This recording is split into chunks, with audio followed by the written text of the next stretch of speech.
And good evening. Welcome to the broadcast on this Monday night, July 28th, 2025. I'm going to be joined tonight by Ed Dowd, Edward Dowd. He is brilliant, and he is here to talk to us about, let's see, why have we not had an economic collapse already?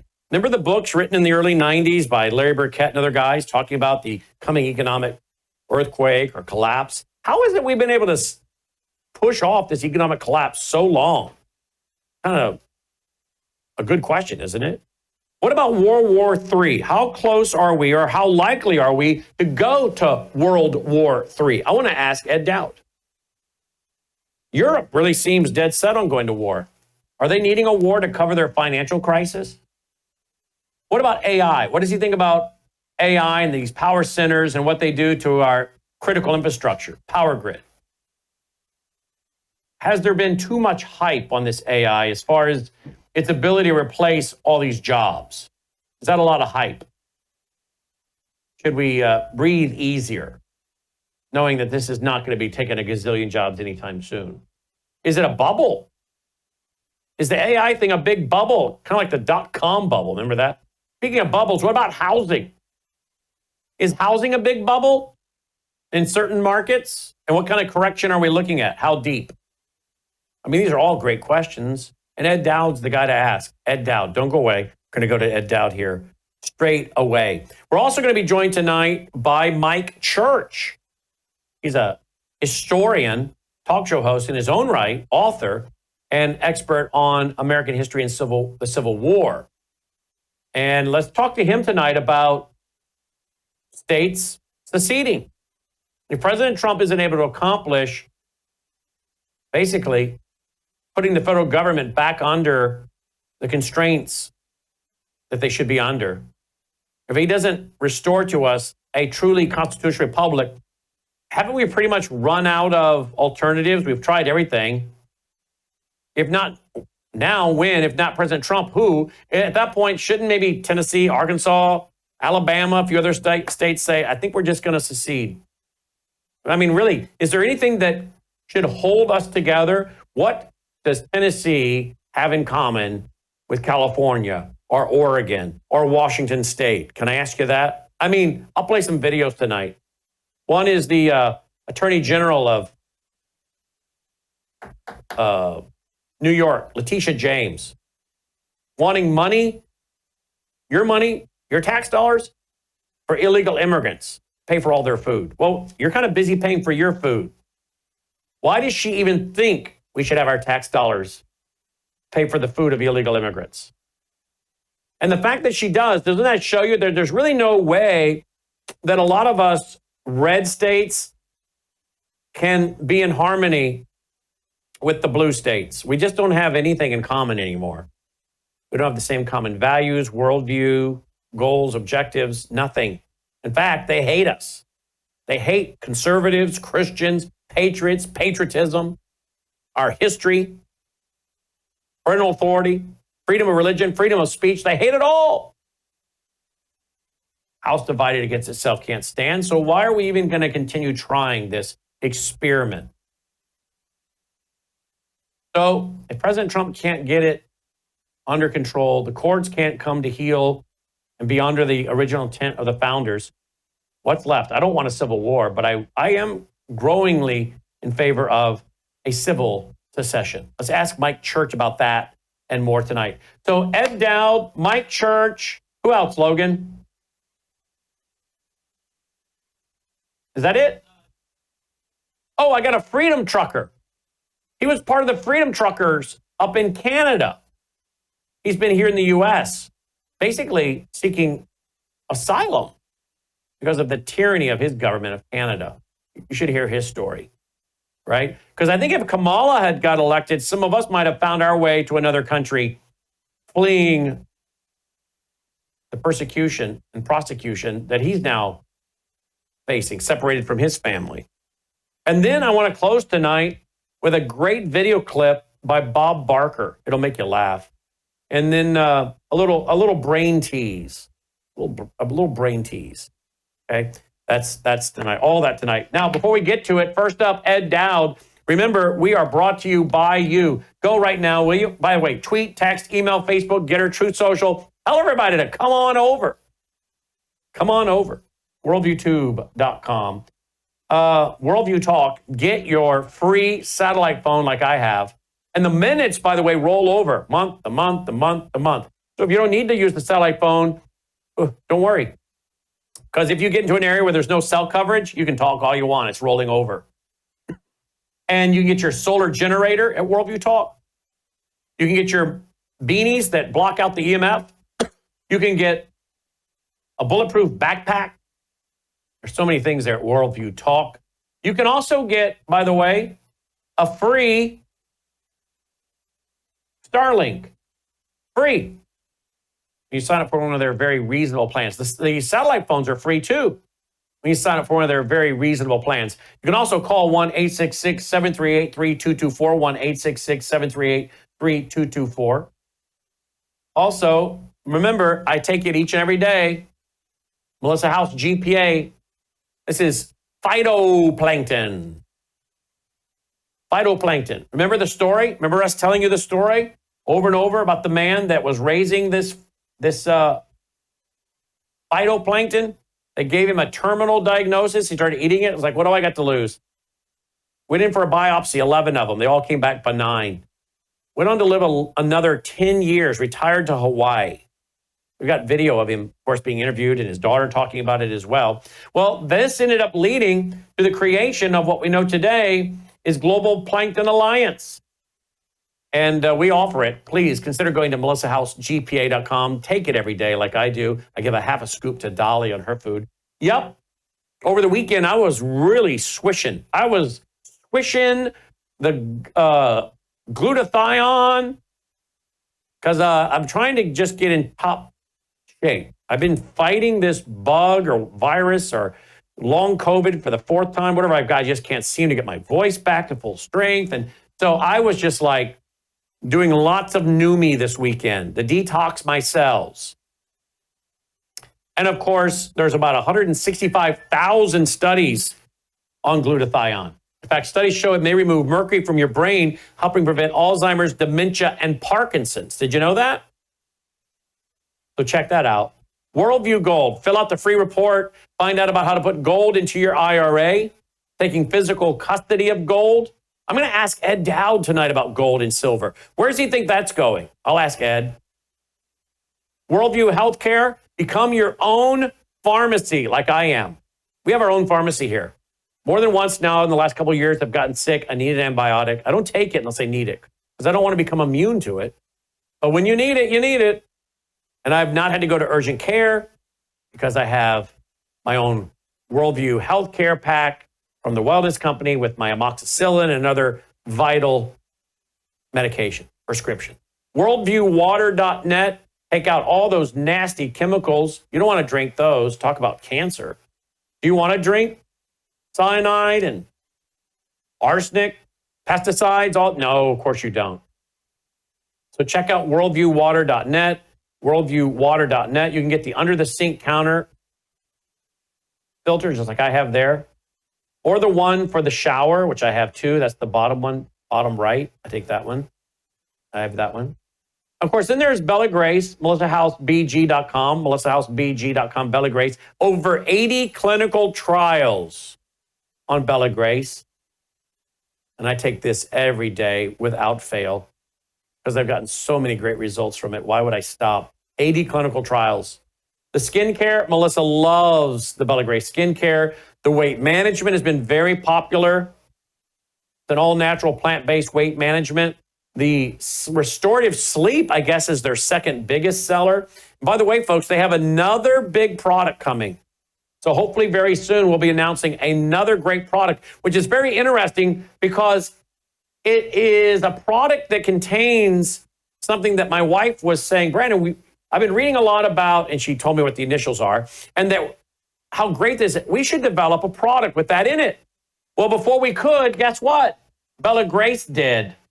So very soon, we will be announcing, I think around the 1st of September, we will be announcing a brand new product by Bella Grace. But in the meantime, make sure you go to melissahousebg.com. Get a subscription and save of the powerful Bella Grace. And then finally, before we go to Ed Dowd, hopefully by now you've tweeted, text, email, Facebook, Getter, True Social. Two things. Don't forget about our fall conference. Lots of people registering for our fall conference over the weekend with Sidney Powell, Gordon Chang, Mark Mitchell, Rasmussen, Andy Woods, Alex Newman, Chris Martinson, Hedia, and myself. And the banquet is on Thursday night. Hedia will be a keynote speaker for that. That's optional. We only have 350 seats. People are registering. It's going to be a great turnout. You can do so at worldviewstore.com, worldviewstore.com. And then finally, go over to the foundation, worldviewfoundation.com. We need your support, folks, now more than ever. Worldviewfoundation.com. You'll also find our mailing address there if you prefer to support us through the mail, worldviewfoundation.com. All right, let's get started. Take a look at the screen right here, folks. My next guest, someone I really enjoy interviewing, Ed Dowd. Here he is. Hope you'll follow him on X. Find out all about him. He's putting out a lot of great information. So follow him if you want to keep up with what's happening. He joins us now. Ed, thanks for being with us again. How you doing today? Thanks for having me on again. Yeah, great to have you on. Thanks for making time for us. We have so much to talk about, so limited time here, but let's get right to it. World War III. I want to talk about World War III. I want to talk about AI, data centers. I want to talk about central bank digital currencies, COVID deaths. I mean, these things really all do fit together, interestingly enough. But let's start with World War III. What are your thoughts on where we're going here? Today, of course, I guess President Trump is going to limit the time response for President Putin to end the war with Ukraine. There is talks of course, obviously giving more weapons to Ukraine from the American side. Seems like the European countries are just itching to go to war. Is all of this because of, particularly for the Europeans, are they in economic distress? That's what some I hear are saying, and they need a war? What's your take on all that? Well, yeah. So Europe is in an economic problem. Germany's economy has been very poor, even though their stock market has been hitting new highs. It's disconnected from reality. So the German economy, which is basically the EU economy, is in the dumper. They have a demographic problem. They have pensions and an aging population, lots of sovereign debt, and traditionally, when you have a debt problem and a declining demographic problem, you have economic issues, and those in power like to stay in power, and they don't want to get blamed for what's going on in their own country. So war is usually a very easy way to rally the country, actually invigorate the economy somewhat, and keep yourself in power. And you are correct. The European countries seem hell-bent on going all in on this Russian-Ukraine situation. And unfortunately, Ukraine is getting slaughtered in this war. Russia is making slow advances. They're eventually going to take Odessa, which is a port on the Black Sea. And it's going to continue to get ugly unless peace is negotiated by Trump, which there is a chance for that, but I don't hold out any hope. We got this 12-day announcement, and we'll see what happens. But so we got the problem in the Ukraine-Russian war. Russia is not going to give up the territory, so any negotiations will include a taking of territories, I suspect, if there is a deal. So we got that problem. We have a Mideast problem. Where Trump did declare the end of the 12-day war, but there continues to be issues there. It's not being well reported, but I think they continue to bomb each other.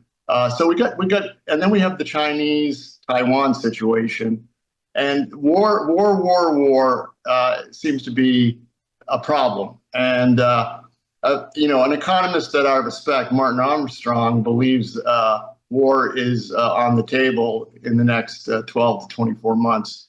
I hope that can all be avoided, but that's definitely something that's in the background. It's summertime right now. People are not talking about it. People seem to be focused on Epstein and other issues and whatnot. But war is definitely in the background, and it's something I worry about. Absolutely. So you also have on your website here, on your X account, you're talking about a new report that is out, Housing Crisis Brewing, the new home sales conundrum. This was July 10th.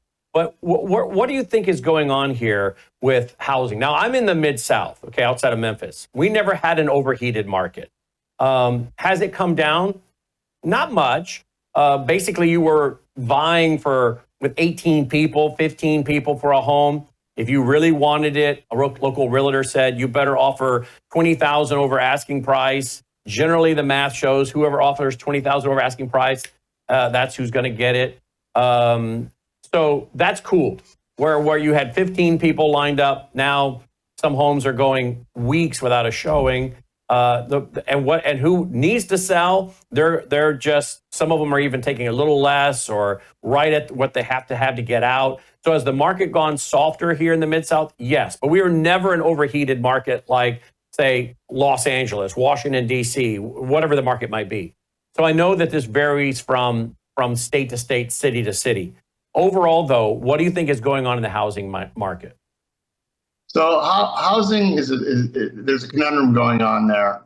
Housing got overheated, but then we had illegal immigration, which supported a lot of the through rents. Rents put a floor on housing prices. So housing should have rolled over a couple of years ago, but the illegal immigration problem, which Trump is taking care of, has stopped. So there's zero flow at the border. Deportations are not at the levels he promised yet, but that doesn't matter. We're seeing new tenant rents. We're going to put out another update to our new tenant rent report, which showed a big decline. So new tenant rents are declining. These feed into home prices, and we're seeing construction slowing, leading indicators in our housing indicators slowing, and we suspect we're going to get another housing recession sometime in the next 6 to 12 months beginning. And we don't know how deep it's going to be. It could be mild. It could be severe, but there is going to be a housing recession, and it was held up by the illegal immigration, which is going all the wrong way. And you're starting to see it. Everything's slowing. New home sales are rolling over. New tenant rents rolling over. Construction and completions are starting to roll over. So it's a slow process in the housing crisis in 2007, 8, and 9. It started in 2007, didn't really get on anybody's radar screen until 2008. So we're kind of in the 2007 stage where we're seeing the indicators rolling, and the question is how quickly does it unfold, and when do we see the feedback loops into the economy? Because you got to remember, housing is a big part of our economy. It is 20% of the consumption component of the economy, which is 80% of overall GDP, and it's not just housing, it's all the ancillary businesses around it, the real estate brokers, the financial services around it, the insurance, the title, and you have it. And that is going to probably, and construction, that's all going to start to manifest itself, we think, soon, and it's going to hit the payroll numbers sometime over the next 12 months. So, this is just a normal cycle. It's an 18-year cycle. The last housing crisis was 18 years ago, and here we are 18 years later. Mm-hmm. It's not the end of the world, but, to be honest, it's really needed. The millennials can't afford homes. The only thing that can adjust is price, and a nice housing recession will allow a new generation of homeowners that are younger and in a stage of their life where they're going to spend more money to fill the home with furniture and whatnot. So, as bad as it might seem, it's good in a way. Mm-hmm. For those who maybe though are concerned about the economy, where we're going, that are into hard assets, silver, gold, land, houses, rental property, a hard asset, and a revenue stream, would you be discouraging people who are in the rental business, hard asset rental business, from doing so? Well, we've been putting out these reports since the beginning of January. A lot of real estate professionals have been buying these reports. And if you're in the real estate business, you don't sell everything, but what you do is you raise cash, you take less risk, and you wait for lower prices. So it's not the end of the world. It's just accumulate some dry powder, wait, and if you're in the real estate business, you'll get some nice deals. If you're over levered, and you're up to your eyeballs in debt, you might have a problem. And I Yeah. would recommend selling some hard assets if you're over levered. But it depends on your leverage. Yeah. Well, a lot of our audience is very conservative. And I'm asking because they like hard assets. A lot of folks in my audience, they love land, gold, silver, houses, particularly rental properties, because they're into hard assets, trying to be debt free and have a hedge against what may be coming, which is kind of it seems to be unknown, right? Let's move to AI. We've done a lot of programming here on this, the Winning the Race, America's AI Action Plan. Seems like it's calling for data centers, infrastructure. I guess I'm a little concerned about the power grid. We live outside of the Memphis area, the Mid-South.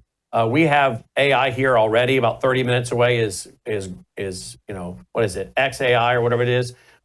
We now have right over in West Memphis, Google announcing a $10 billion data center.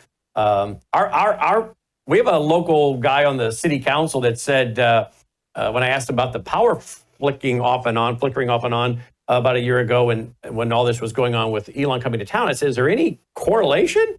And he said, well, I don't know. I'm only can tell you what I'm hearing as a city council member that, is they're trying to get this machine up that is pulling on the grid.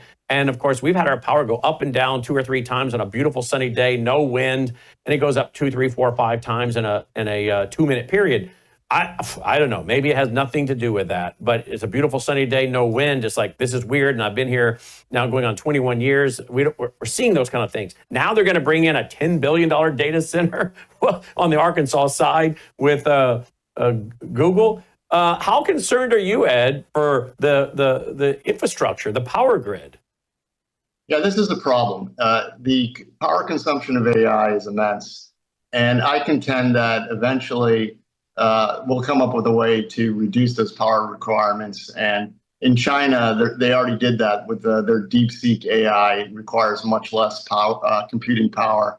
So this is a classic problem where it's going to cost a lot of money to bring AI. And here's the problem, Logan. We don't have any revenue streams really on the other side of this. It reminds me of the broadband build out in the late 90s, early 2000s, where there's a ton of investment in broadband, and all these new companies raised a bunch of capital through junk bonds and private equity and what have you on a dream and a hope, but there was no revenue on the other side, so eventually they collapsed. This seems to me to be the same story. There's a lot of excitement, a lot of building, and the power consumption is so high that it doesn't make it economical because there's no really return on investment eventually. So I think this whole AI bubble is going to burst. And I think we don't need to worry about the power consumption because it will burst. And someone will come up with a way to do this at much cheaper power consumption levels. It just has to happen. There's no way we're going to let the gods of AI suck all our power while old people, freeze to death in the Northeast or suffocate in the South with the AC going down. So we're not going to let that happen. Yeah, I pray we don't. So the whole panic over losing your job to AI is really not a big deal.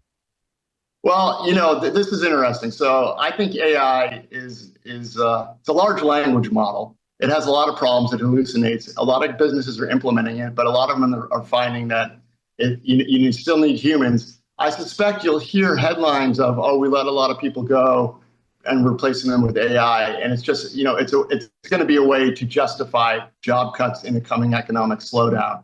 I think AI long-term is very interesting, and there'll be a lot of, job displacement, but it's not going to happen overnight. I'm not as frightened of AI as a lot of other people are. I just don't think it's as ready for prime time as people think.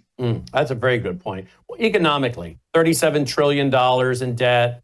Add this, I guess, to over about $200 trillion if you had all our unfunded liabilities, et cetera.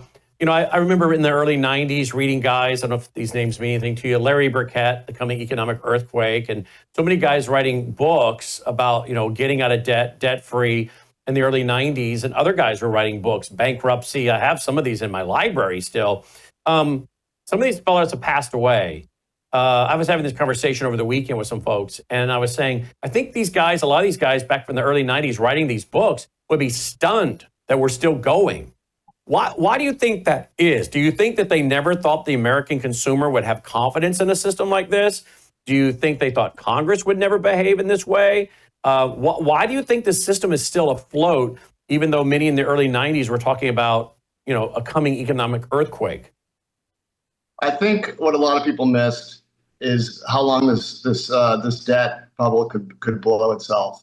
And what a lot of people missed was the offshoring of our companies to China. So that created a nice disinflationary period for a long time. And a lot of the jobs in the U.S. turned into service positions. But the middle class has been hammered by this advent of this policy. The standard of living has gone down. The average college graduate is having a hard time finding a job in his field or her field. So they have to get 3 jobs. So this is why we see the rise of populism. So again, this debt bubble that's been blown globally is giving rise to populism. And we're coming to kind of the end days of this. Again, I don't think it's the U.S. is kind of the cleanest shirt in a dirty laundry. We are the reserve currency of the world. And I think, as bad as it gets for us, it'll be way worse globally when this debt bubble does finally burst. So this is amazing to me. Ever since the great financial crisis, we've been trying to figure out how long they could blow it. And it's, 15 years later, here we are. Still going. And the beast known as the debt reserve system needs constant credit creation. And COVID was a definite boon to that system. And quite frankly, we think saved it, because in 2019, there was indications that it was going to come apart. And then they magically were able to globally print trillions of dollars and then have the government spend them on the COVID war. Mm-hmm. And so that's why I always worry about war, because war is very inflationary, and there's 2 ways to get out of the debt problem: default or you inflate it away. So that's why, when you open this segment on war, that seems to be the go-to playbook for bankers and global governments when they get into trouble on a debt issue. So basically, something we've been saying here, along with others, is that war checks all the boxes. I mean, you've been doing so much great work on COVID and COVID deaths, and I think last week you went viral with, the conversation about 5,000 people a month dying here in America. I know Dr. Thorpe and a few others thinks it's as high as 17,000 a month. But it seems like eugenics or population control, I don't know if that was deliberate or a side effect. It seems almost deliberate to me. But if you talk about, well, hey, let's decrease some of the population and also deal with our financial crisis, it seems like war checks all the boxes for all of it, doesn't it, Mr. Dowd? It sure does. And look, the COVID, people need to remember, even though COVID, and I blame the vaccines for a lot of this, obviously, the vaccine seemed to take out mostly old people. Of the 1.2 million people that died between 2021 and 2023, 800,000 were old people. So it definitely seems to be taking care of our Social Security and debt problem. And globally, this is happening as well. So, even though young people are dying, the numbers are bigger in the older populations. So that almost seemed planned. And I was reading a report from someone the other day. They were making a correlation. He said, look, this is just me pulling figures, but I'm seeing Social Security payments that are they're not going out, which means these people are dead. People dropping off, Obamacare. Why would you give up free health care? Because you're dead. So you put these 2 numbers together, and he's like, we've got a population of people that are dying, and it seems to be the older population, which seems to fit with what you're saying, which seems, again, to solve a crisis. So I don't know where all this is going, but again, war does seem to check all the boxes. What are your thoughts on gold and silver going? I mean, some guys are talking, easily $5,000 gold. Some are saying 10,000 in the next few years. What are your thoughts? I think long term, again, there'll be ups and downs and movements, and there might be a pullback in gold if there's a giant global margin call, but it'll be temporary and a good buying opportunity. But long term, I have a friend who does a lot of good technical analysis, and he thinks gold will be 10,000 by 2030. And of course, silver will participate in that. I think gold, physical gold. You want physical gold. You don't want the paper, ETFs or futures market gold. You want physical gold. And I think it should be a part of everyone's portfolio. and it's a long-term hold. You don't trade it, you accumulate it, and you just put it away. About 5 minutes left here with Mr. Dowd. Let me ask you in regard to 2030. World Economic Forum says by 2030 you'll own nothing and be happy. Is that baloney now? Is that gone? Or is that a system where you subscribe to everything? You will be renting. You'll be getting your Netflix. You won't own your refrigerator. You'll rent it. Was that a marketing thing? Was that a big boogeyman thing? Or is that something that's still on track? By 2030, a lot of people won't own stuff. Well, I remember when the World Economic Forum came to the forefront during COVID. I didn't even know who these guys were. And then it was kind of their coming out party, COVID. And then they started making proclamations. You'll own nothing and be happy. You'll eat the bugs, what have you. I think for the most part, that is not going to happen. They'll still try to implement that. There'll be this, if we do get a big economic crisis, and it's worse than I think, they'll try to introduce the CBDC, a UBI, Universal Basic Income, and tie it to the CBDC. And then that, could be a way to, make everybody renters and basically feudal slaves. I don't think that's going to happen. I think enough people are awake, enough people like their own sovereignty, enough people like to own things and have a stake in the American dream. If we do go that way, it's game over. But I do think COVID woke up a lot of people. I think the national populist movements around the globe are great in that they're waking people up to what the real deal has been going on for the last 20, 30 years, which has been a financialization and movement of capital from the U.S. to other countries. Yeah. Well, I've been doing this 35 years, 17 books, hosting radio professionally since 95, TV full-time since 2006, added to it. Conferences we put together, my wife and I, Worldview Weekends in 300 locations in America. I've never seen the people awake like this, ever. Which really begs the question, Mr. Dowd, if President Trump cannot fulfill on some of these things and restore the republic and some liberty and freedom, does America survive as a union, or do we start seeing attempts at secession? Maybe Tennessee, Arkansas, Alabama, a few others saying, we're done. We're not going to be the slaves of the federal government system. We're not doing this anymore. Do you see anything that causes that to happen? I know there have been some folks that predicted this 10, 15, 20 years ago from overseas. What are your thoughts? It's definitely a possibility. The good news is people are waking up, and the people that we've been fighting kind of went too far. They went too far with COVID. They went too far with transhumanism, transsexual surgeries.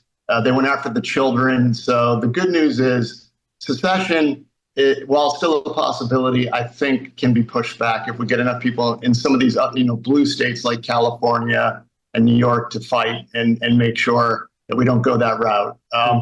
What we need to understand is there's been a whole generation of people brainwashed in the education system that they've been turned into victims. There's a huge swath of our country that's in victimhood, that want free things and believe that everybody other than themselves is their enemy. And that is a problem. And there's nothing quite like economic uncertainty that might wake some of these people up when some of their free programs are cut off. Before I ask you to promote some of the services or books or websites you want to, let me ask you in regard to the Middle East. I don't know how much you track the Middle East. My guess is you track all these things, so they all are part of the big global picture here. I've been tracking the rise of Babylon. In one of my books that came out in 2016, I talked about Babylon. Now I'm coming at it from a biblical eschatology perspective, where I'm reading the Bible and saying, I believe the Bible, I trust the Bible. I'm going to watch and see what happens. People say, well, New York's Babylon, America's Babylon. I'm saying, well, personally, I believe when the Bible says Jerusalem means Jerusalem, Babylon means Babylon, Rome means Rome. And I'm watching for the rise of Babylon. And some people have pushed back against that. Other scholars are saying, why not? We trust the Bible, proven itself to be true in many ways historically. So I'm watching. And now we see, I don't know if you're tracking this fall port. They're building this massive fall port through Iraq the roadway as well, doing massive infrastructure there. I mean, it seems like Iraq, Babylon, this whole region is coming to life. We have the United Arab Emirates rising. Dubai comes up out of the sand so quickly. What role do you think the Middle East is going to be playing on the world stage over the next 20 years? So the Middle East, people need to understand, it's after World War II, a lot of the borders were drawn by us. They're not real countries. They're very tribal, religions of all flavors in the Middle East with a lot of history and conflict and hatred. And it is a conundrum beyond a conundrum. And when we went into Iraq and said, oh, we're going to turn that into a democracy, that was a joke. It's a tribal land, Sunnis and Shiites, you name it. This is a hotbed of religious beliefs and hatred that goes back centuries. And so it is a focal point and a bubbling cauldron, in my humble opinion. So you don't see anything big coming out of the Middle East anytime soon? Not anytime soon, but, look, Syria fell. That's not good. I mean, as much as you might not have liked the leader there, at least he kept some sort of law and order. Now we have basically ISIS in control of Syria. That's right. That's a disaster. Yep. I mean, to be honest, I'm not saying nothing's going to come out of there soon. I'm saying that it could bubble over at any minute. And there seems to be a vacuum of power. Syria just fell, and that's not good for anybody. We have conflict between Iran and Israel that could go, nuclear at any moment. And this is something that I worry about. I mean, The Middle East is something that a lot of people don't understand, and even our own State Department doesn't understand. I agree with that. All right, what can we have you promote here? I want to put up your X account at Edward, excuse me, at Dowd, Edward, at Dowd Edward. What else do you want to tell our audience that you have available for them? Yeah, so we have a website, financetechnologies.com with a PH. That's where we sell a lot of our economic research. Some reports are expensive, some are less expensive, but we're putting out constant economic research. We have a lot also of free resources. We post free reports every now and then. So I recommend you take a look if you're interested in what's going on with the real economy underneath and some of our predictions. We're using a lot of real data, real leading indicators. Also, I wrote a book, Cause Unknown, The Epidemic of Sudden Death in 21 and 22 and 23. You can find that on Amazon. And we continue to try to get to the truth of what's really going on underneath all the propaganda that we see daily. Well, you are a very interesting guest. I love reading your reports and information and watching interviews you do with others, and it's an honor to have you here with us again. And I do hope folks will follow you on X. It's at Dowd Edward, folks. At Dowd, D-O-W-D, Edward. Follow him on X. Mr. Dowd, thank you for your time. Thank you, Logan. Great to be here again. Mr. Ed Dowd checking in tonight. Follow him on X, at Dowd Edward. There you go. All right, we'll be right back after this break. We all gave up on mainstream media, and when I say mainstream, I'm talking like Fox News, Newsmax, and the big players on the block, right? If you're like me, you gave up on them a few years ago. So I have been interviewed by a lot of different alternative media outlets. And one in particular, I won't say who it is, it has 3 letters to its name. But I appeared for a couple of years every Wednesday on one of their shows, and then suddenly it got canceled. And it come to find out when I did a little investigating, it was because the host of the show mentioned Jesus too often. And if I told you who this was, you'd probably be shocked, because it's a very conservative alternative media outlet. But this is where Brannon is different. Like Pastor Wood said, he's very unique in the sense that he gets it in terms of what's going on geopolitically, what's going on nationally. He knows all of the issues like the back of his hand, but yet he sees from a biblical worldview how it's going to influence all of our lives, not just today, okay, but a year from now, 2 years from now. Much of what he's been talking about is just now playing out, right? And so you are really ahead of the curve when you're watching his show. I really appreciate him, and I hope you do too, and will show your support to him, because he does give voices a chance. He took a chance on me, okay? And like Dr. Wood, he has greatly expanded my reach. Joining me now is James Bowder. He was with the Freedom Convoy. He was one of the organizers up there in Canada. His government, of course, is still persecuting him. I don't think he's even allowed back in his own country. 110 days in exile, 110 days of not being with my wife, 110 days of not being able to work, 250 days yet to go before I can legally work in the USA, 1,250 days of fighting for freedom. Wow, that Canadian government is out of control. Joining us now is James Bowder. James, thank you for being with us. I am so sorry what you're going through. Where are you, if you don't mind saying, where are you in the United States? I can't divulge that, Brandon, That's for security and safety reasons. Kind of what I was thinking. I like to say that I'm between the North Pole and the South Pole. So is your family back in Canada? Yes. My wife is back in Canada. That's my main family. Okay. My brothers. Is she able to go about life? I mean, is she able to use her credit cards, her banking? What are they persecuting her too? They're not persecuting her, no. Well, that's good. I'm thankful for that. Now, what are they wanting from you? I mean, what would it take for you to go home? Well, it would take for the Crown prosecutors in Ottawa to completely acquit me of all the charges that stem from me being charged after the invocation of the Emergency Act that Prime Minister Justin Trudeau invoked back in February of 2022, which resulted in me getting criminal indictable charges. Very similar to the J6 event with thousands of folks that got arrested and charged. I'm under the same umbrella, similar charges. So if you were to go back home, would they arrest you and throw you in jail right now? At the present time, that's negotiable. I'm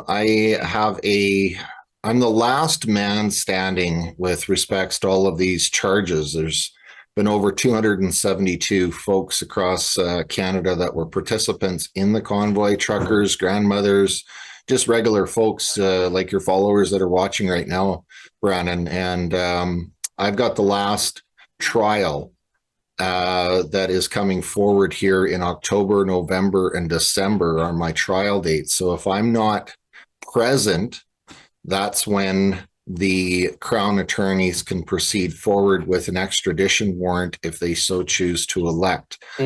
Presently, when you go under the political asylum process, there's very strict codes and processes that you have to follow.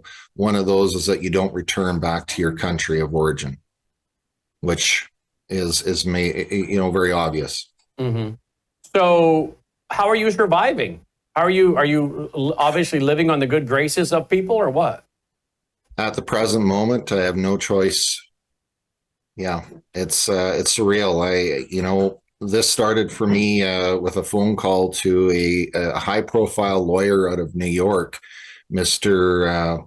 Matthew Copeland. Folks can research this man. He's one of the USA's top ranked authorities when it comes to immigration and high profile cases. And he took my case on in April.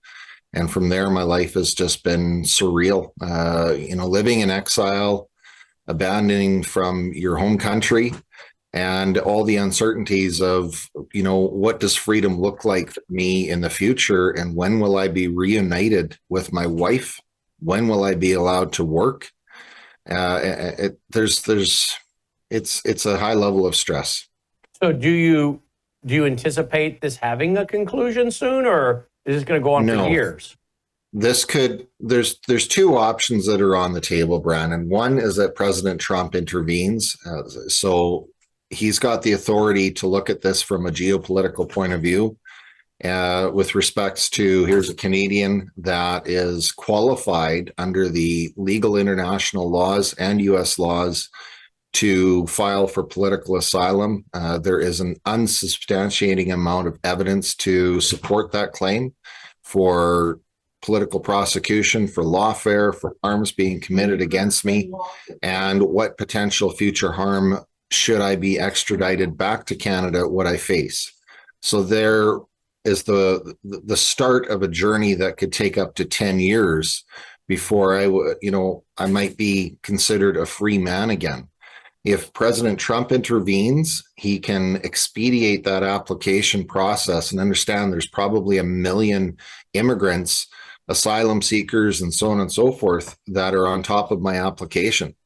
So it's a long road ahead of me. Mm-hmm. I know that by law, I will not be allowed to work legally in USA for at least another 250 days. So I'm not allowed to work. I don't have the means of creating an income and providing for myself. And I'm in exile by myself, which just for standing up for freedom. Yeah. Well, it's horrific. Do you have a website where people can track or help? No, I don't, Brandon. I have an X account that I just started here, Trucker with the number 4 and F at X, and that is a good way for folks to try to follow me. I've got a petition that I just signed, and I think I sent you the link on that, Brandon. And I've got a Give, Send, Go to help with a very large legal bill that I need help covering as well. So there's 3 links there, and then my Facebook account, James Potter. Okay, so give that one page again where people can find all that. It's on X, you said? Yeah, so Trucker 4, the number 4, and F.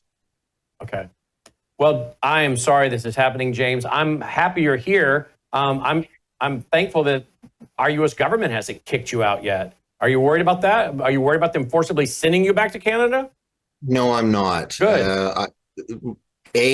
Under legal retainer from one of the best of the best in USA, Mr. Matthew Copeland. When I arrived and I was in USA as a long haul trucker bringing goods from Canada down to Texas, was when I entered under the asylum process. And by doing that, I'm here legally under my trucking permit that border immigrations had already granted me access to be here legally. So I'm not breaking any laws. There's no reason for ACE to come and pick me up. And, if anything did happen, the immediate phone call to a lawyer would clear that issue up immediately. Well, we're going to ask our audience to pray for you. This can be rectified. Is there any way your wife could come join you in America? At the present, no. Wow.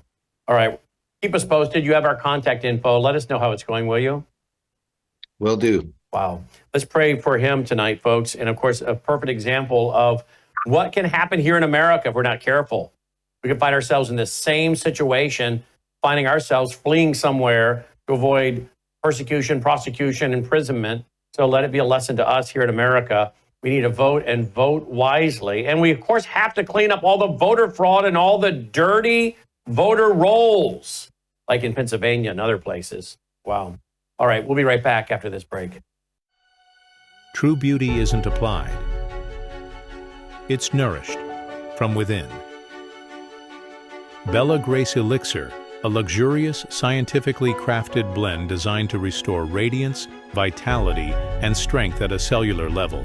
At the heart of Bella Grace Elixir lies cat's claw, a powerful herb from the Amazon known for its ability to control inflammation and protect collagen. With Verisaw collagen peptides, it goes beyond the surface, stimulating your body's natural collagen production to reduce fine lines, improve skin elasticity, and promote real, visible change. Bella Grace Elixir doesn't stop at collagen. It includes astaxanthin, one of nature's most powerful antioxidants. 6,000 times stronger than vitamin C, astaxanthin protects your skin from harmful UV rays and environmental stress, while locking in hydration and promoting a radiant, youthful glow. Experience the power of nature with Bella Grace Elixir at melissahousebg.com. Discover the science behind Bella Grace Elixir at melissahousebg.com. Read powerful testimonials from doctors and real customers who've experienced life-changing results, and explore other wellness products from Bella Grace. Bella Grace Elixir is more than just a product. It's a solution. Visit melissahousebg.com today.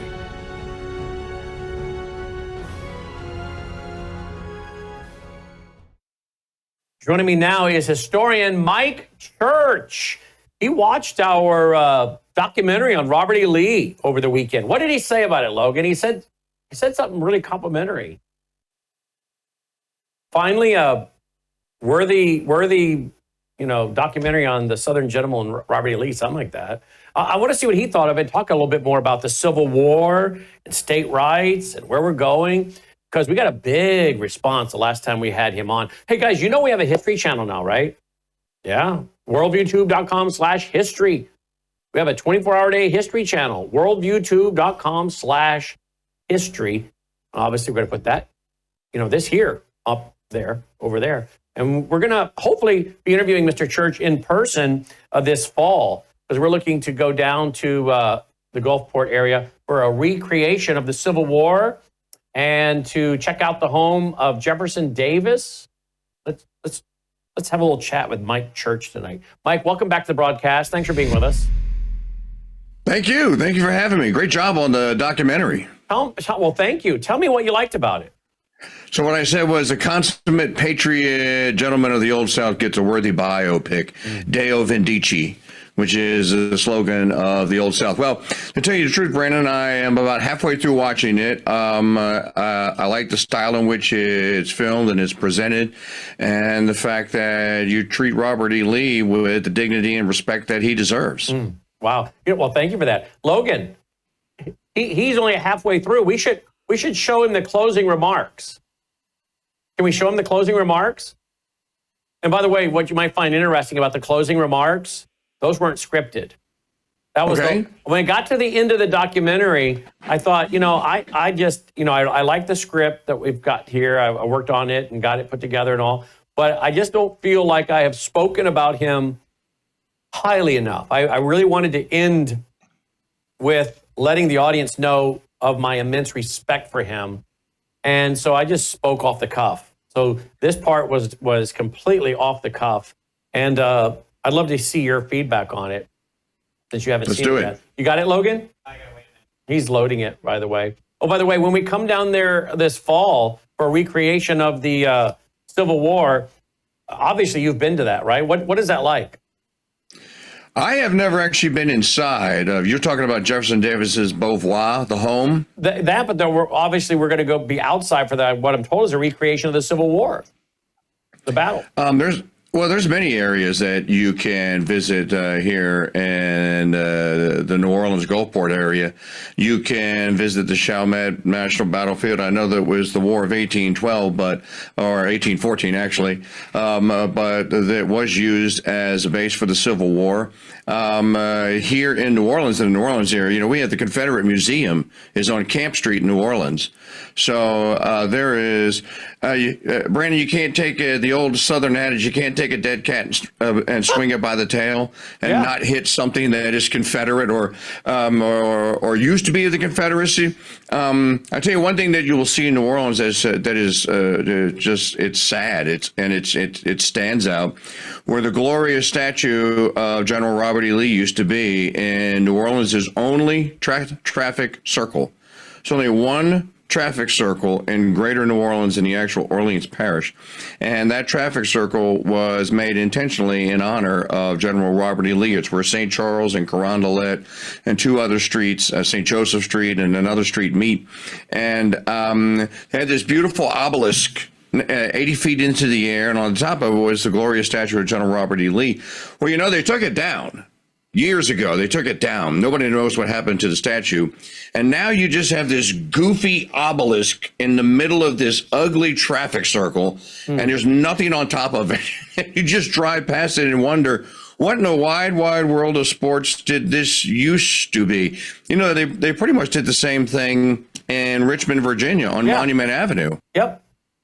By the way, I used that slogan this weekend with a couple people. You can't swing a dead cat without hitting something. and they looked at me. I mean, they're from the South, but I think they were cat lovers. I don't think they particularly liked my saying that.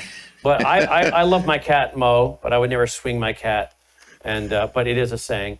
Anywho, Logan, we ready? No, I'm still waiting to pull it in. He's still trying to pull it in, but that's fine. We got plenty to talk about. Let's go to. Have you been to Mount Vernon? Excuse me. I'm sorry. Have you been not Mount Vernon? I'm sorry. Have you been to Arlington House? Have you been there in the last few years to see what they're doing to Robert E. Lee? Okay, so my friend Arthur Bloom got married in 2018, and his reception was at Arlington House. Yes, I have been there. Wait a minute. How do you get? You can have your wedding reception at Arlington House? Yeah, absolutely. You can rent the building. Well, there's the front entrance there where there is kind of like a museum. Yep. And where you walk in off the street, and then out back there's a courtyard. And they had their reception in the courtyard. So yes, I have been to Arlington. At the back end of the house, Arlington House. Yes. Yeah, I know. Yes. There's gardens and everything back there. Yeah.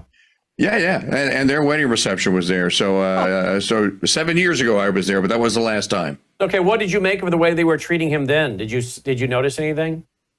I did not. I actually thought that it was pretty cool. But I was there for a wedding. I wasn't there as a historian. Yeah. Did you see the little house? If you're looking at the front of the house, and to the right is a small little building that had all these artifacts in it. Did you go in there? I did not. Well, you would walk right by it if you didn't know it was there. But my curiosity got the better of me, and I thought, I'm not supposed to go in here, but I'm going. I want to see what's in this little building. Voila! His Bible from the Civil War, lockets of his hair, china that belonged to Martha and George Washington, picture of him with his horse, a little pennant with his horse's hair in it, I think Traveler, his pistol, some of his suits, a handwritten letter, all kinds of stuff. But it was like they didn't want you going in there. It was like they were trying to hide this from the average person. But I noticed they seem to be just going overboard to make him out to be this massive slave owner. And I don't know. I just don't feel like I did not feel the respect that was worthy of him. Well, just as a clarification, and you know this, he was not a slave owner. Exactly. He inherited slaves. He inherited some, and he was forced, when he was a young man, he was forced to manage them, and he didn't like the task at all, and he only had to do it like once for 5 days. Kind of like the same thing has been done if you go right down the road, 3 hours or so, down to Charlottesville and go to Thomas Jefferson's Montpelier, Monticello, I'm sorry, Monticello, you'll find pretty much the same kind of this growing lack of disrespect, because they have modern revisionist historians that have now taken up residence at the once greatest history department in all the United States. Every university in the United States was envious of the great University of Virginia and its history department. A lot of great historians came out of that. Thomas Jefferson got it started with his donation of like 10,000 books to get it rolling. But now revisionism has kind of taken over, and it's very un-Jeffersonian these days. If you want a real view of a great American that has pretty much been preserved and is loved, cherished, and admired, my advice to the audience is go to Mount Vernon. The Mount Vernon Ladies Association are just the most impeccably smart and honorable ladies with Southern genteel charm, and they love George Washington, and no one is laying a glove on Washington's legacy at Mount Vernon. It's now perfectly kept. That is great to hear, because we were planning, things change, but we were planning this fall to go back to Northern Virginia, Washington, D.C., and to go to Mount Vernon and to film and do a piece on George Washington. But I'd already been warned, good luck going to Jefferson's home. You certainly just want to go as a tourist, dress like a tourist and play dumb if you go in there and film. Because they're liberal and they find out who you are and what you're doing, it probably won't be very welcoming. But you're saying the folks at Mount Vernon, that are running Mount Vernon, have not gone woke, and they're not trashing good old George.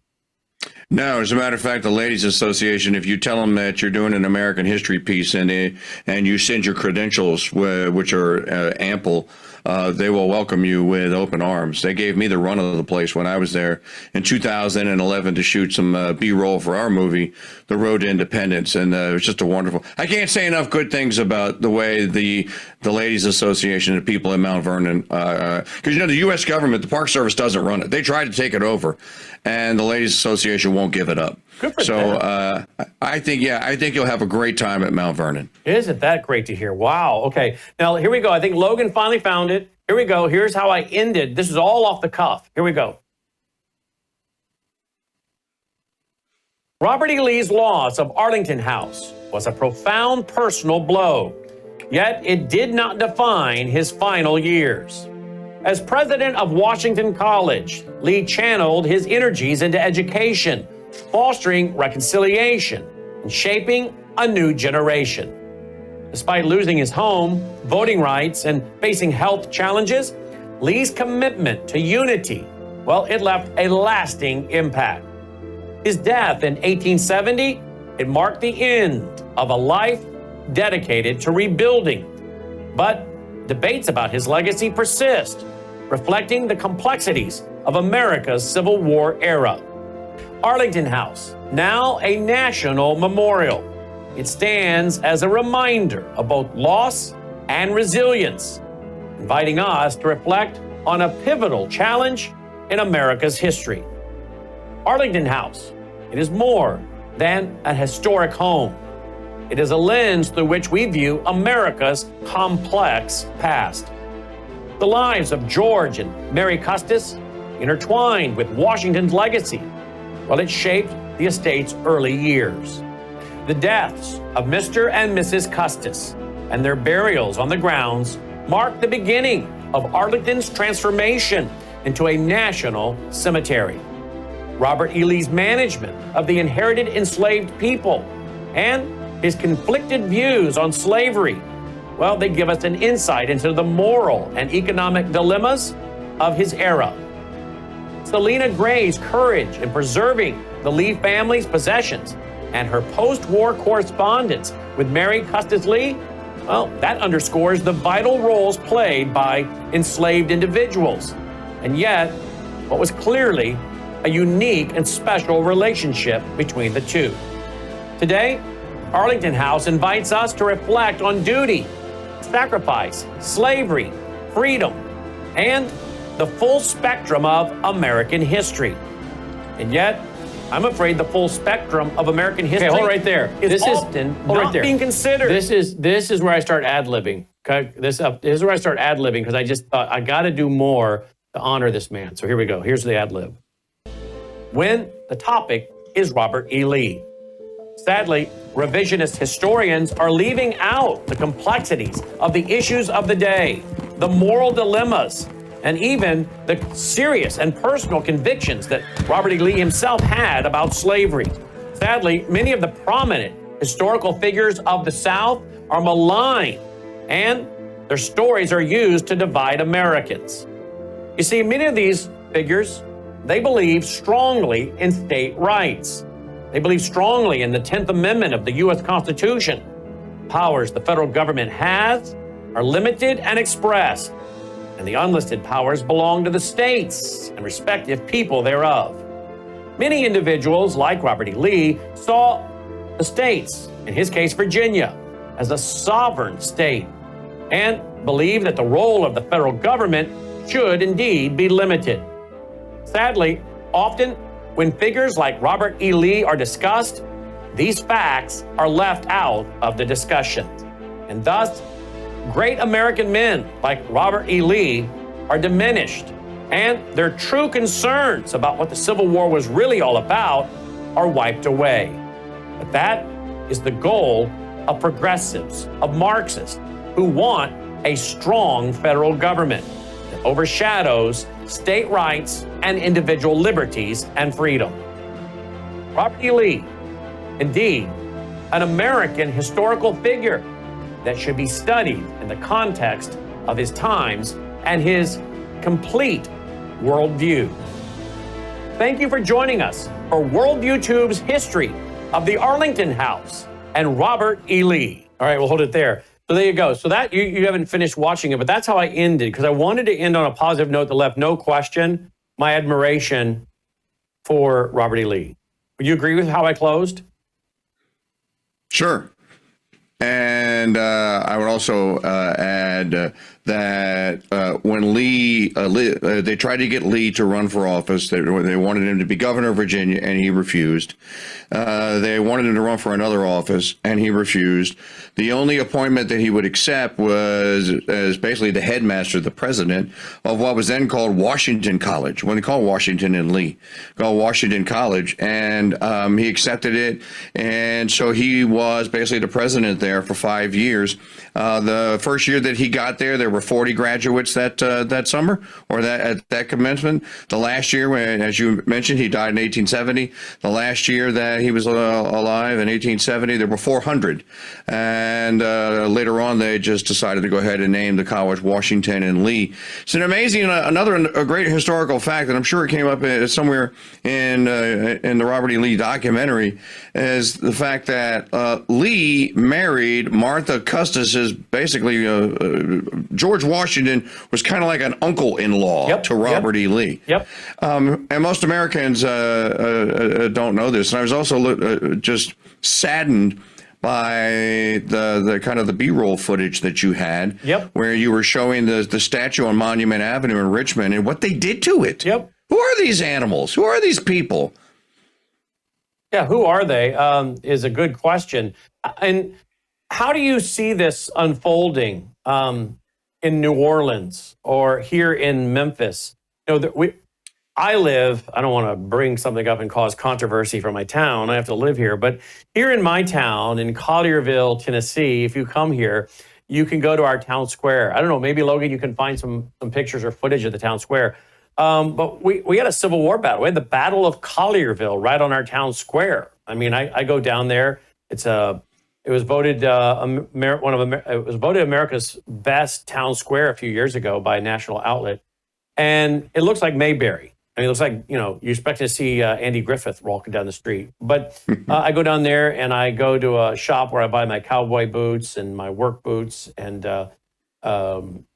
whatever belts, Western wear, American Western wear, whatnot. And there's a great hamburger joint down there, Logan. The grease they cook your hamburger in is literally 100 years old. I'm not kidding you. And then you walk off the square, right into the center of the square is a park with a bandshell and all these plaques detailing the Battle of Collierville. And there is a monument to the Confederate soldiers who died there. Now, during 2020, 2021, Black Lives Matter thought they were going to stir up an issue and come to town and protest and get that removed. And I think they were able to bring out all of maybe like 10, 12 people with them. But the town of Collierville was basically like, pound sand, we're not doing that. And I guarantee you, there's beautiful Collierville. He's about to throw it over there. There it is, yeah. Right now, there's too many of us that are my age and older that are not going to stand for that.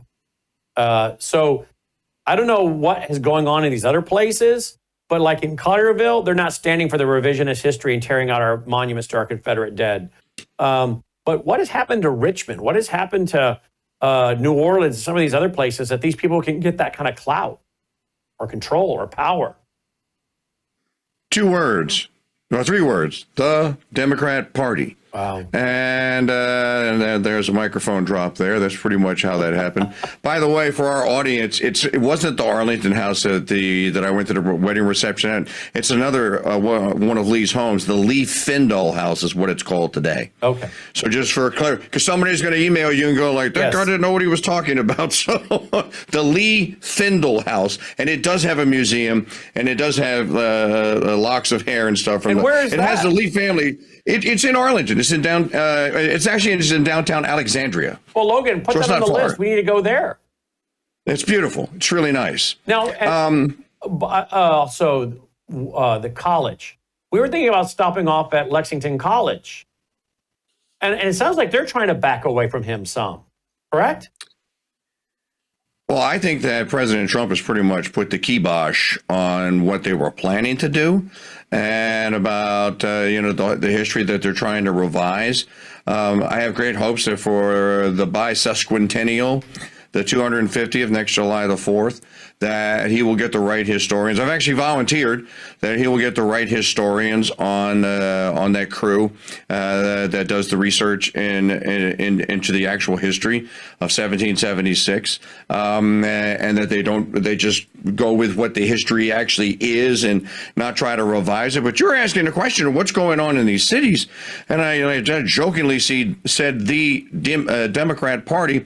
That's not nothing, and that really is true to the point where I'm old enough to remember when Southern Democrats like Sam Nunn of Georgia. Oh yeah. I mean, there were many. Lloyd Benson of Texas.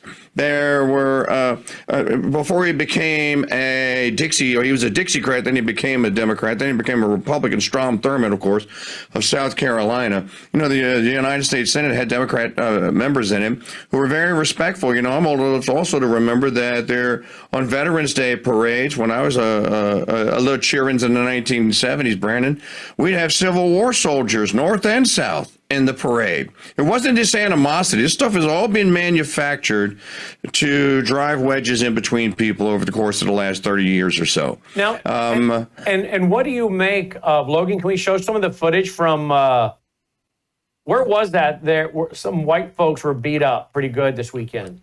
Cincinnati. Okay, Cincinnati, coming out of a jazz festival. Now, I don't know what all is going on. I tried to research that today.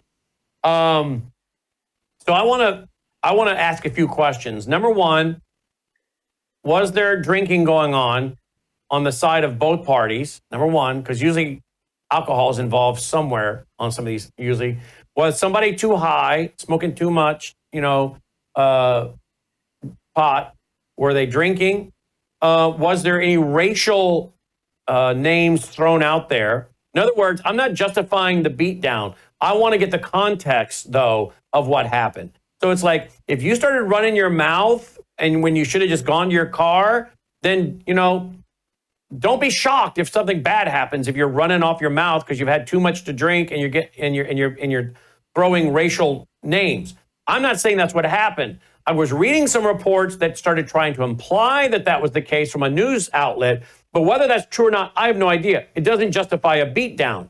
But I do want to get the context because I don't want to make America's racial problems to be bigger than they are, worse than they are. Now, I live in a pretty racially charged town historically, right outside of Memphis, right, where Martin Luther King Jr. was assassinated. We don't have that kind of racial tension in Collierville, in Germantown, and in most parts of Memphis where you go. Blacks and whites are, for the most part, extremely friendly with each other. They get along very, very well. And when Black Lives Matter was burning and looting and doing all that kind of stuff, that kind of thing didn't happen here. It just didn't. It's not perfect here, but there's not that kind of racial tension, even in Memphis, which was historically a charged area, particularly with the killing of MLK. So I don't want to make something out in Cincinnati to be bigger than it was if there was provocations behind the initial start of this. But with that being said, I am getting reports, however, that there is a Black liberation theology, a Black Panther militancy that seems to be rising. Now, I don't know who's putting money behind that and who's putting the propaganda behind that to invoke that, but it almost seems in some of these incidences to be a crafted, orchestrated event in order to create more division in the country. What say you? Well, division sells donations. Yep. You send an email out with people that are unified and holding hands around a campfire, singing "Kumbaya" or the Yellow Rose of Texas or whatever. Nobody sends you $100. Just send one out and show a building and murdering those people. They are responsible for this, and we are your champions, and we'll put an end to it, and we'll fight for you. But somebody writes $1,000 check, $10,000 check. So at the end of the day, to me, it's all about the money. It's about keeping up the sort of tension there. I work with a pretty brilliant movie man back in the 1990s, a movie TV guy who kind of brought me into helped me along in the radio business. And one of the things he told me is, Mike, stop doing what you're doing. Don't solve the mystery at the end of the show. It's okay to have your last word cut off. Don't ever resolve the conflict. If you resolve the conflict, show's over, right? During the old Moonlighting TV show with Bruce Willis and Sybil Shepherd, a great example of this, were they ever going to get horizontal? Of course, the series ended before they did, but that was a conflict, right? So it's all about conflict resolution. And these people, even though they present themselves as conflict resolvers, Brandon, they don't want to resolve the conflict. Now, you mentioned Memphis. And as soon as you mention Memphis and that, well, I don't want to stir anything up, brother, you don't have to. There are people in your town that exhumed the dead 120-year-old body of Nathan Bedford Forrest's wife. No, that's true. In 2021. Logan, can you show footage of that area? Do we have a picture of that area? Now, that is not in my town of Collierville, where I live, but that is in Memphis. That is Right. in Memphis. I live in the suburbs, but that is. We went by there. What was that? Christmas Day. We went by there, Logan. We were on our way home from a restaurant we like to eat at on Christmas, and that it got pointed out that that's where I think they dug up both of them. They certainly took their statues down. It was at the Health Sciences Park in Memphis is where it was. And what did she do? We all know what Nathan Bedford Forrest supposedly did. He was the founder of the Klan. And, at the time that the Klan was founded, it was not a cross burning on the lawn entity the way it would ultimately become. It was more of an educational thing for Nathan Bedford Forrest and more of a way for Southerners who thought that Reconstruction was just going a little too far, to have a place to get together and to meet and talk about other ways to solve problems. And by the way, for those who maybe don't know, Reconstruction, you're talking post-Civil War. Yes. And what kind of abuses were going on during Reconstruction? Well, there are all manners of abuses. I'm not an authority on them, but there have been books that have been written about them. Okay, let's bring Reconstruction back to Robert E. Lee. Robert E. Lee spent the last 5 years of his life, and even Ulysses S. Grant gave him credit for this, trying to resolve the conflict, encouraging the southern states and the political class and the army, the men that used to be under his command. He was encouraging them to reconcile with your Union brothers and to bring the Union back together. He was a reconciler at the end of his life. He wasn't a divider, Lee. And he tried, in one of the last letters that Lee has mentioned in that Grant wrote, Grant even mentioned this. They never stopped hounding Lee and threatening him with treason trials and all manner of prosecution. And people may not know this, Robert E. Lee signed what was called an amnesty pledge, which Grant gave to him and said, okay, look, dude, if you'll surrender your sword and your soldiers will stack their weapons up, and sign the amnesty pledge, we won't prosecute you. We're gonna give you amnesty. We're not gonna charge you with treason and sedition and all that. You can go back to your home and your state and resume your life. And so Lee actually signed one. I mean, it's important. You've probably seen it in the collection. He signed the amnesty pledge, and he wrote a letter to Grant, and he reminded him. He said, "Who are these guys? Why are they doing this? You know that I signed the amnesty pledge. Can you kind of call the dogs off?" I don't know that Grant ever did, but I do know that Robert E. Lee brought it up, and that the amnesty pledge was signed, and it was a real deal. So again, it goes back to conflict. There are people that make their living, their grifting living off of conflict, and they don't want the conflict to be resolved. And in Al this Sharpton, instance, Al Sharpton, Jesse Jackson types. well, there are new ones now.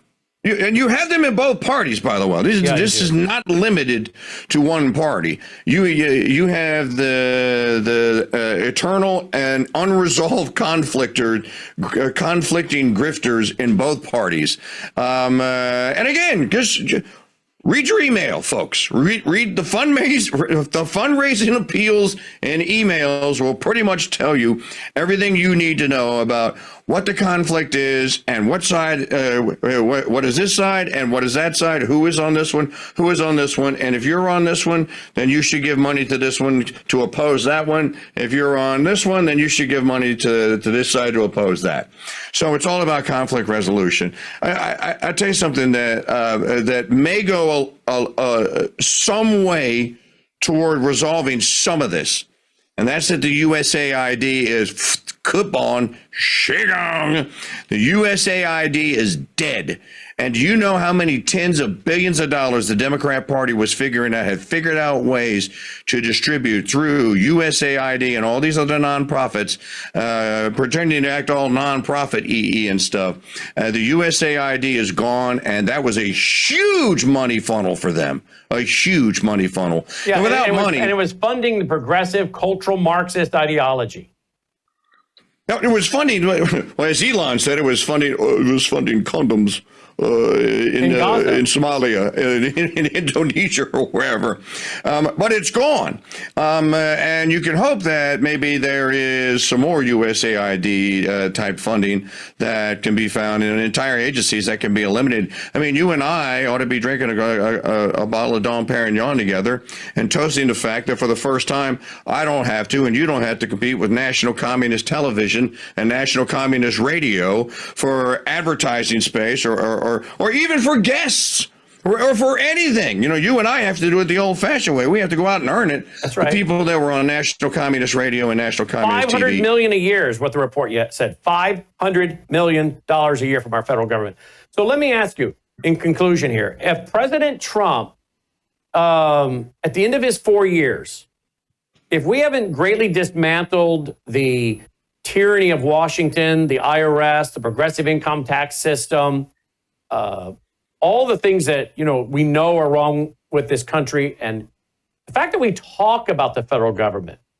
I mean, I said last week, the fact that we spend so much time talking about the federal government and its agencies and its abuses shows you we don't have our constitutional republic like it's supposed to be.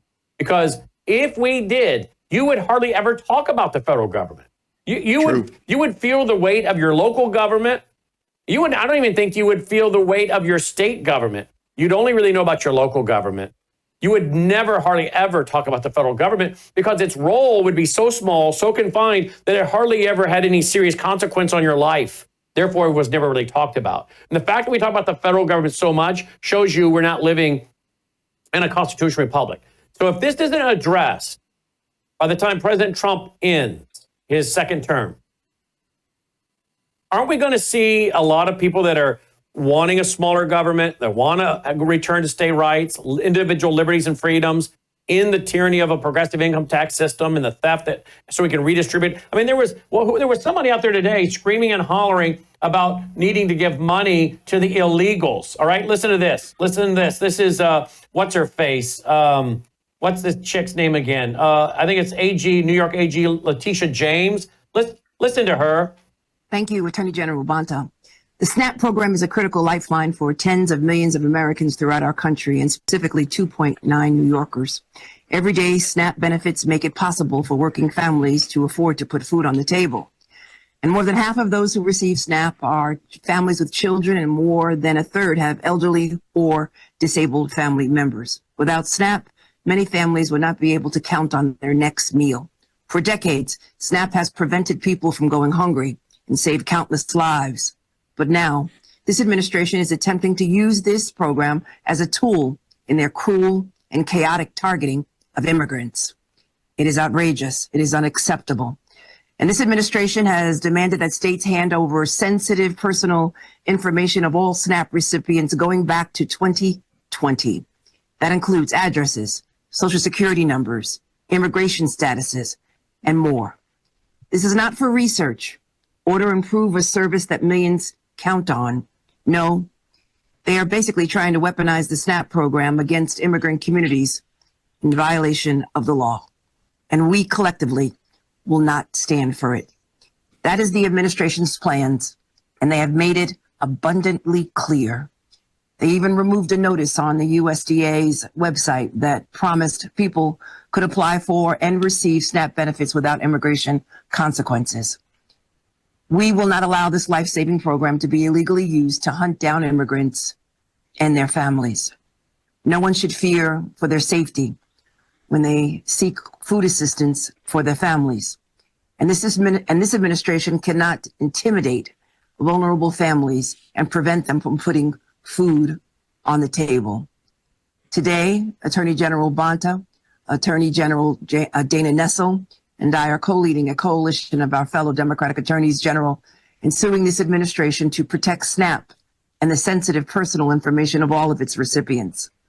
The federal government's demand that states turn over SNAP recipients' data is flat out illegal.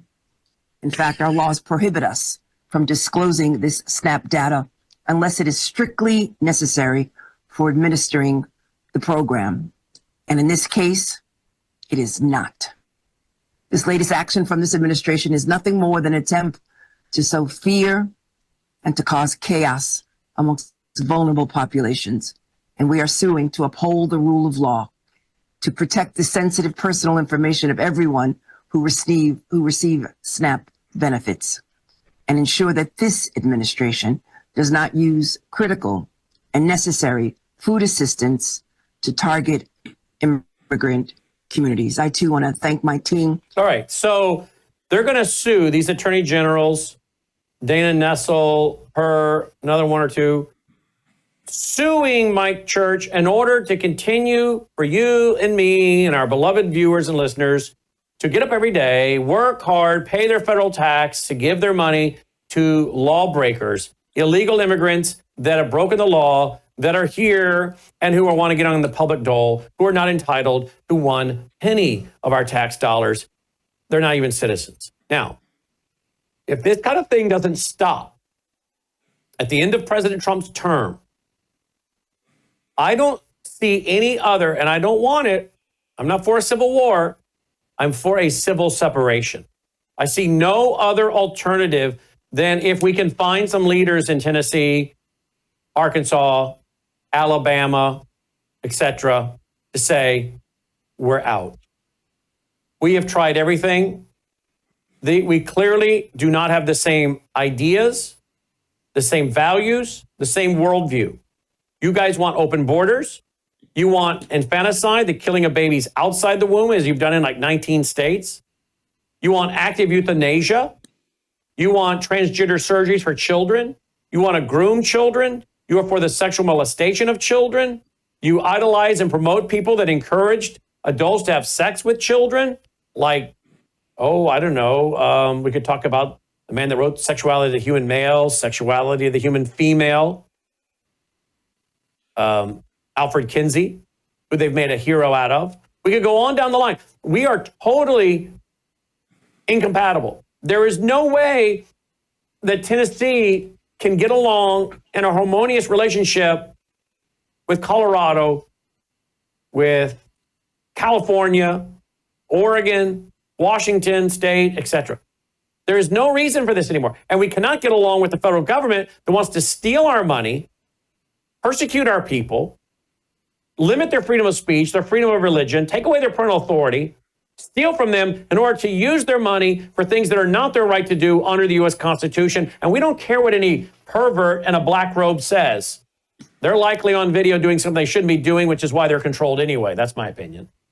So therefore, we are seceding. We don't want civil war. We want civil separation.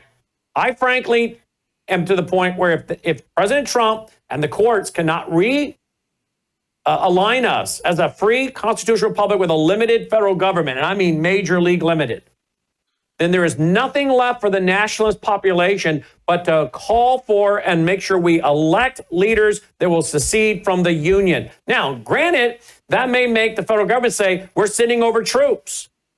Because isn't that what was a real problem for Robert E. Lee, that you're sending troops to South Carolina? You know, you're telling them they can't leave. Well, I don't care what the courts say. I think we all know that was an agreement that the states entered into with the federal government and one we ought to be able to leave. And frankly, I don't care what the courts say. Because you know what? They make it up. Might makes right. They make it up all the time out of whole cloth that now illegals are entitled to our tax dollars. So I don't care what legalistic Christopher Columbus, Langdow, legal positivism, moral relativism applied to the law gymnastics they can do. If there's enough of us in this state of Tennessee or Arkansas, Alabama say we're done, then we ought to be elected officials that make that the case, and we're out. We're out. We're done. But I think to continue this charade beyond President Trump is a waste of everybody's time and energy. Or we ought to just agree. We ought to just agree that we're going to throw in with the liberals. And those who want that, then that's what you're going to get. Don't complain that you live in slavery. This will be your chance to say, I'm not throwing in with them. Better dead than red. So the long question, if that is not the case by the end of Trump, what are we left with other than hoping we can elect people to secede from the Union? Well, first of all, to go back to as I call her, Maltizia James, she just gave the whole program away. She said they want Social Security number and identification, birth dates and everything. Well, wait a minute. So in order to get SNAP, you got to present an ID, but you don't have to present an ID to vote? Exactly. Did you catch that? I mean, she's droning on endlessly about all the data and everything. So wait a minute. Let me understand this. You have been collecting, the horror and the shock. You have been collecting the identifications of people just because the poor soul wanted food and you demanded an ID, but you won't demand an ID to vote. That's one thing. Secondly, about the states.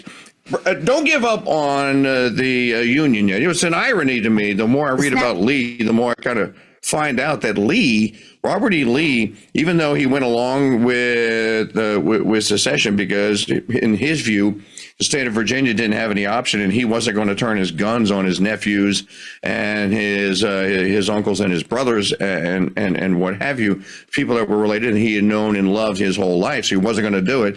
He was a good, proud son of Virginia. But, Lee really was not a fan of secession. He even wrote a letter. He was more of the Joseph Story that, the Constitution was a permanent compact. But he did leave, though, one little nugget in the last line of that letter, because I just read it today to get ready for this show.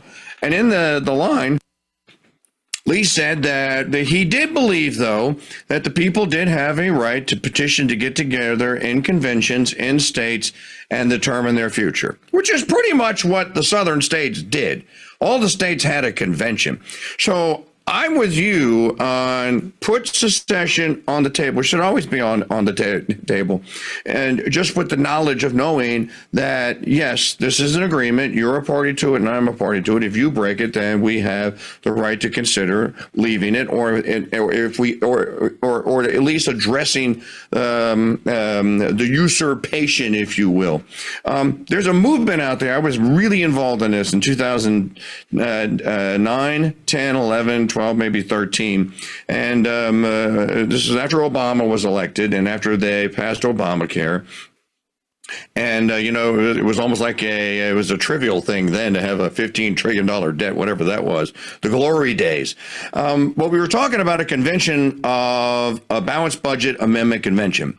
There's a group in Arizona that actually formulated the plan. They had a meeting. They actually had a convention of delegates from 13 states in 2017, and they wrote a 300-page document. I encourage everyone to go at least cursory glance through the document about how a amendment convention could go and that you could call a convention. Right now, Governor DeSantis mentioned this 2 weeks ago, and I was thrilled when he did.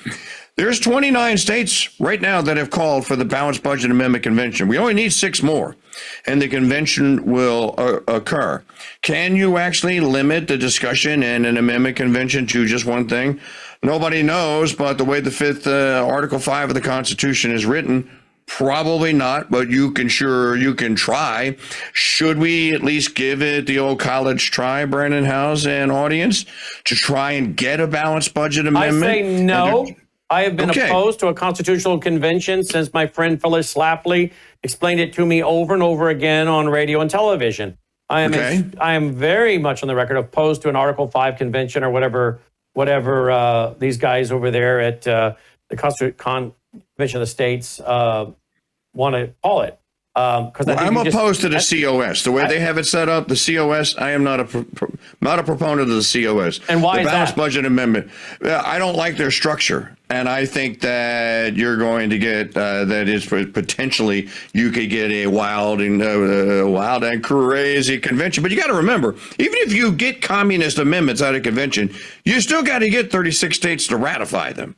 They're not going to go into effect unless you can get them ratified. And Phyllis Schlafly, as you know, single-handedly, the Eagle Forum basically defeated the Equal Rights Amendment. That's right. So I appreciate your concern. I'll tell you a quick story. You ever heard of the John Birch Society? Oh, yes. I interview their guys all the time.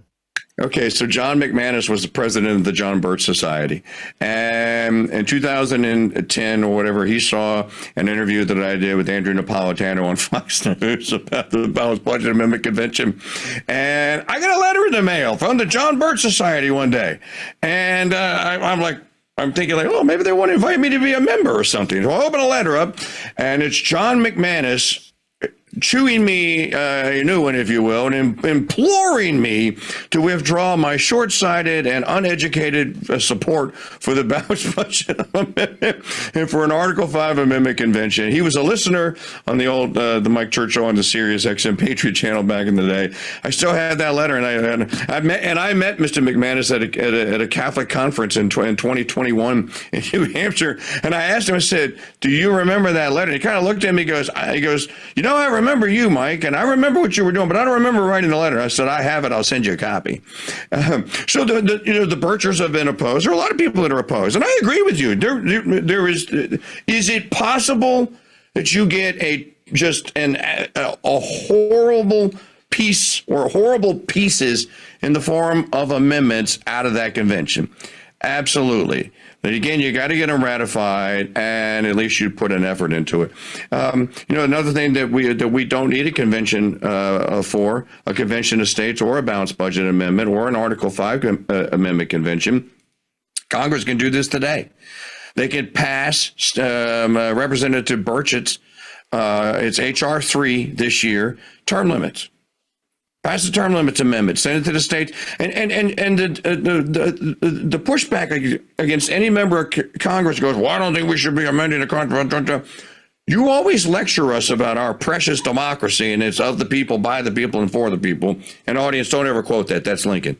But if we do have this partial democracy, well, then let the people's representatives in convention decide whether or not they want to ratify the term limits amendment. Shouldn't the people have a voice? That's what I was waiting, because one of my senators, Bill Cassidy, is opposed to it. I said, why? Why shouldn't I be able to call my state legislator up, who will ultimately decide whether the great state of Louisiana is going to ratify what will be Amendment 29, the term limits amendment? 4 terms in the House, 2 in the Senate, no half term, and a half term counts as a term in the Senate. That also could go a long way to fixing some of the melees, the tyranny that you speak of. A lot of what goes on in Washington, though, is just institutionalized crime. These people are criminals. Well, they are. So in closing, you agree with me then, if we reach a point after the Trump years and we don't have, if not now, when? If not under Trump, who? At that point, we've tried all the processes. I don't think anything remains for us other than to ask our states to get out. I think every state should always retain the right to secede, and I completely agree with you. What do I have in common? What do you and I have in common with the state of Washington? Where the government, it's not the state of Washington, because if you get east of Interstate 5, those are beautiful, wonderful people. That's a crimson red agricultural, very rural state. Same thing with Oregon. You get east of Interstate 5 and the big cities, pretty much. I mean, there is Olympia, the capital, so there is one big city. But pretty much the rest of the state is crimson red. Those are good people. But their government, what do we have in common with their government? These people are killers. And I don't think we should be in league with them. I don't think we should be compelled to be in league with them. And I don't think they want to be in league with us either. I think they've made that pretty clear, how they talk about it. So why are we continuing to date? Why are we continuing to be in this marriage? Because Gavin Newsom doesn't have the stones to actually pull the trigger on it. And California could lead.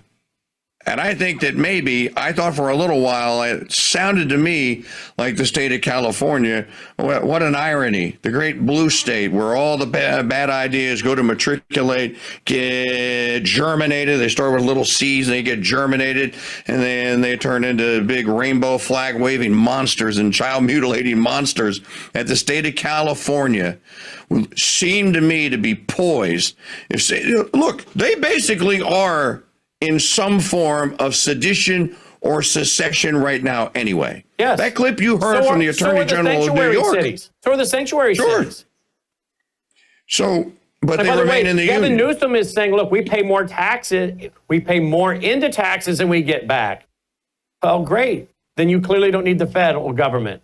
Go ahead and fund your own operation. And by the way, we'd like to do that same thing here in Tennessee. Now, for different reasons, but apparently you're fed up with the federal government right now, Newsom, and you say you guys pay in more and you get back, so you don't really need us. Great. Go on your way. Tennessee, we can go on our way. Arkansas, Alabama, the others, we can go on our way as well.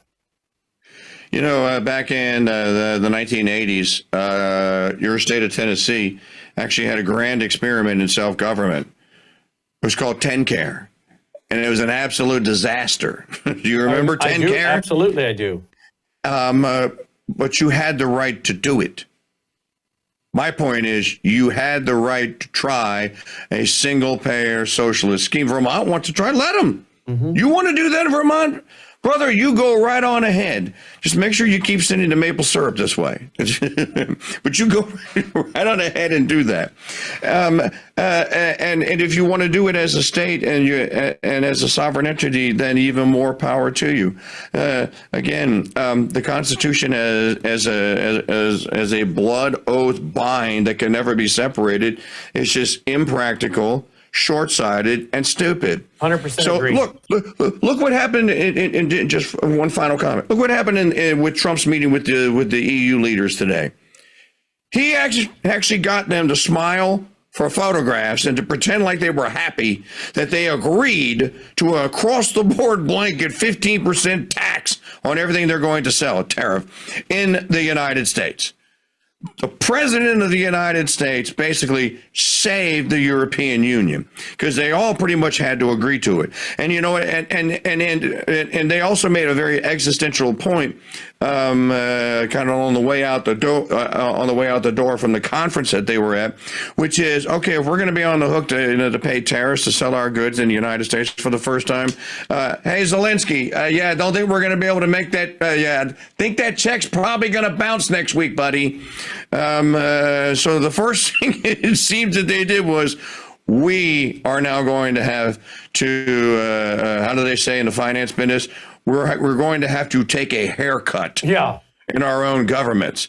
And Trump did that to them. That's incredible. Mike Church, there it is, MikeChurch.com, MikeChurch.com. Mike, as always, it's great to have conversations with you. Thank you very much. Great to be with you and your great audience. I look forward to meeting you in person this fall. Well, just remember, Deo Vindici. God is with us. That's right. MikeChurch.com. Thank you, Mike. You're very welcome. We'll be right back after this short break. We live in uncertain times. In fact, we live at a time when our own governments all over the world are warning us that there could be big problems with our power grid. World War III seems to be right on the horizon. Let me ask you this. Do you have a satellite phone? Should communications go down with cell towers? Do you have a satellite phone to get a hold of that college student or your spouse who travels, whatever it might be, to get a hold of your senior adult parents? We have satellite phones at worldviewtalk.com, and you get the satellite phone for free when you sign up for their very reasonable payment programs for the service. Sign up for the service with a reasonable contract, get the satellite phone for free. Worldviewtalk.com. You'll also find they have, well, what I now have, which is a solar generator. Yeah, I have a gas generator, an LP propane generator, but what if that goes down? I want to back up to my backup. So I now have a solar generator as well. You'll find them at worldviewtalk.com. Check it out today, worldviewtalk.com.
All right, some fun things before we go. Take a look at this. Can you read this?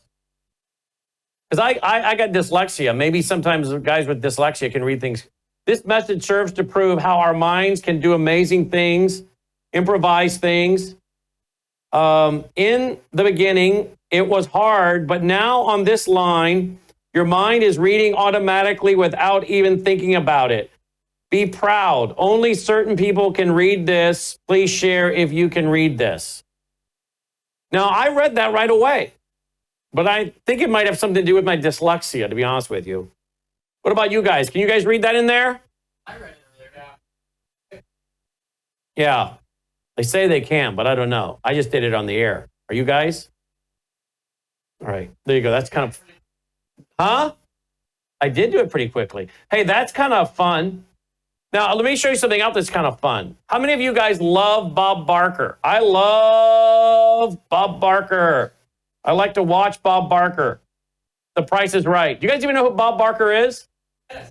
No, I know you do, Logan. You were raised right. Thomas, do you know who Bob Barker is? Oh, Jeb, do you know who Bob Barker is? Yeah, uh-huh. I think you only just have to go. Oh, he only knows him because of Happy Gilmore. They made him into a pop culture icon. All right, check this out. Bob Barker is about to lose it on this chick. Watch. All 5 numbers, write down the price of that automobile. Go. Come on, Joy.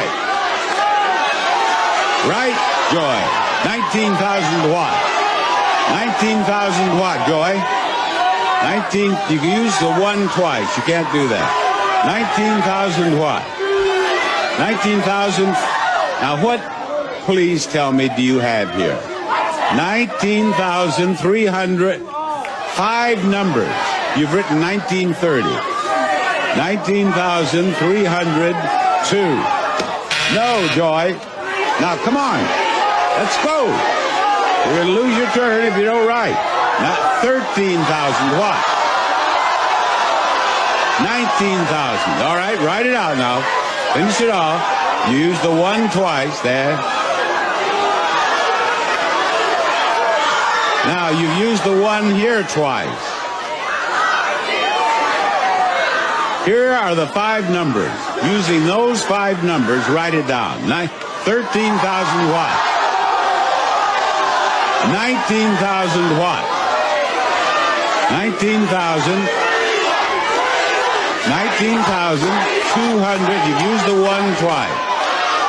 1,000.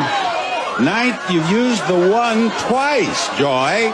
Look, write down here. What do you want to write? You want to write 19,000? Write it down.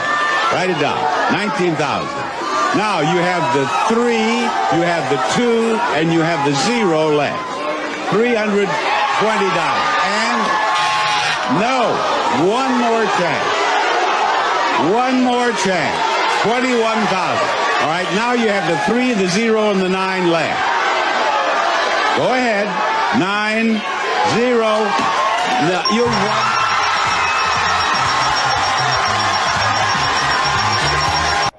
Bob Barker could not believe she won. He's thinking, I guess a blind squirrel finds an acorn sometimes. He couldn't believe it. Look, I've watched pretty much every Price is Right there is with Bob Barker. It's on loop. You know that, right, guys? It's on loop. You can go watch it whenever you want, 24 hours a day, 7 days a week. Bob is still alive on television. That's going to be us here, Logan. I may be dead, but I'm going to be on loop 24/7, Brennan House Live. Maybe you change the name to Brennan House Dead when I'm dead, or put quotes on live. But you guys are going to be looping me and selling commercials in between my broadcast, even after I'm dead, like they do with Bob, aren't you? You promise? Bob, I've watched every one of them. Are we about to see Happy Gilmore? Go ahead, show it. Show it to the audience. This is why the boys know who he even is. That's the only reason they know who he is. Now you're gonna get it, Bobby.